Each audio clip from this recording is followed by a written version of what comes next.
Okay, so you're all just in time for another eBay unboxing. So what kind of antique have we gotten or received today? Let's check it out.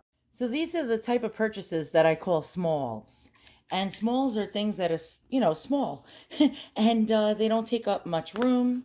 And they're easy, like if you have a lot of antiques and you're running out of room to display your collection, you ending up finding spots for them, if you know what I mean. And smalls also are usually inexpensive, under $35. And aha, all right, let's check this out.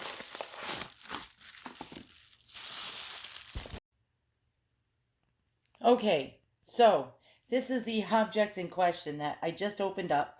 And I'll be honest with you, I am not too thrilled with it. And why? Well, it was a sleeper. And for those of you who don't know what a sleeper is, basically a sleeper is something you find on eBay that the seller doesn't know much about it.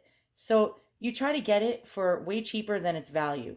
So the seller's pictures were very, very dark, and I couldn't see the detail.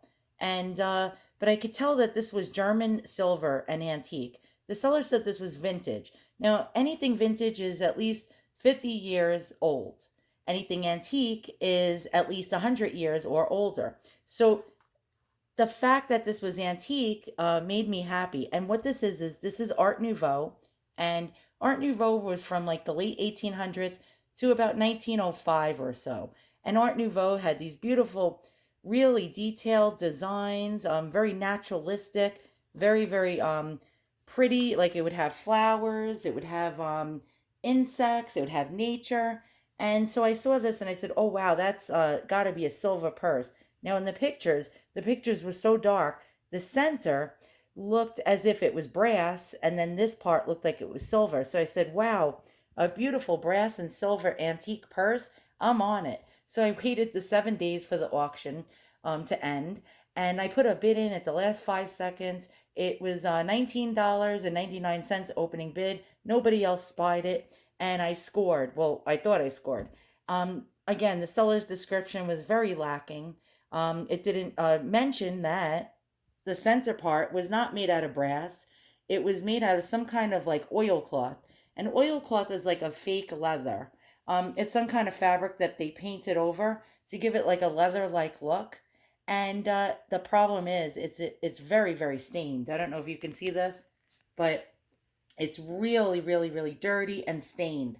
And there's no way in hell that you can clean that unless you are some kind of expert or miracle worker. So I'm stuck with a filthy, dirty, stained up purse. I'm less than happy with this purchase. By the time shipping and tax was done, it cost me like $30. Okay, so what is it? It's German, and it's made of German silver. What is German silver? German silver is a lower grade of silver than, say, sterling. Sterling's usually 925, which is 92.5% out of 100% silver makeup. This is 800 silver. So it's 80% silver. It was made out of melted silver coins. And now this is actually also known as a calling card purse. So during the fancy dancy times of yesteryear, people would visit people with something called calling cards to announce themselves. It was proper. If you didn't have a calling card, it was really against the etiquette and politeness of society. And so ladies especially would have these fancy little cases and purses to carry them around, and men did too. And men would have smaller versions that would fit in their breast pocket of their jacket. So of course, on the other side we had the same design, and it's even filthier on this side. And yuck. Yeah, it has like rust and verdigris. Some people might think, wow, that's gorgeous. And some people really like what's called patina. And patina is just basically showing an object's age with stains and toning. And if you have metal, it would be tarnished and blackened from age. And so some people might say, wow, that's really gorgeous.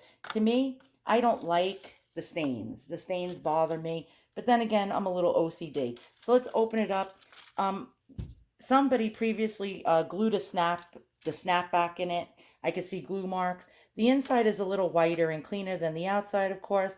And so you'd have like a change purse or something to put maybe a flat mirror in on this side. and on this side you'd put your calling cards in. So there you go. Not my finest moment, not my best sleeper. And its value, okay, if this didn't have the stains and this was beautiful, this material was beautiful and clean and very pristine, about 150 to $225. With all this wear and staining and verdigris, probably about, if I want to like really like flip it really quick, 50 to $65. Yeah, not good. So what I'm going to do is put it in my antique booth at the antique mall that I rent a booth in, and I want to get rid of it quick. I'll probably like sell it, put a price of it of $60 on it. Of course, someone's going to walk in there and try to haggle, and they all try to haggle. They all want thrift store prices when they go into antique shops, and they're probably going to like try to chew me down 30%, 40%. The answer is no. I want to make at least a little something off of this, and I don't want it. I don't really love this purse. I'm not feeling it, if you know what I mean. Now, on the bottom, let's just check it out. When you look at these old purses, always look for markings in an inconspicuous area. So if you look really close, it says German silver, very tarnished by the way, and patent applied for. Okay, so again, not my finest purchase, not the most beautiful of all things that I've ever gotten, but then again, it was only $19.99 plus $10 shipping and tax, and the silver value is actually worth a lot more. And some people would actually buy this, which is very sad, and buy it just for melt value. So they would take this to a pawn shop, and the pawn shop would give them money for it, for the silver, and take apart the material and just throw it in the garbage, and then melt that down for silver bars. And that's a little sad. They do that a lot with antique silver jewelry, cases, and boxes. And pretty much after a while, you're going to run out of antique silver because people just take them to pawn shops just to get money for the silver content. All right, guys, thanks for watching. Hopefully, my next unboxing will be better and I won't be as disappointed. So long.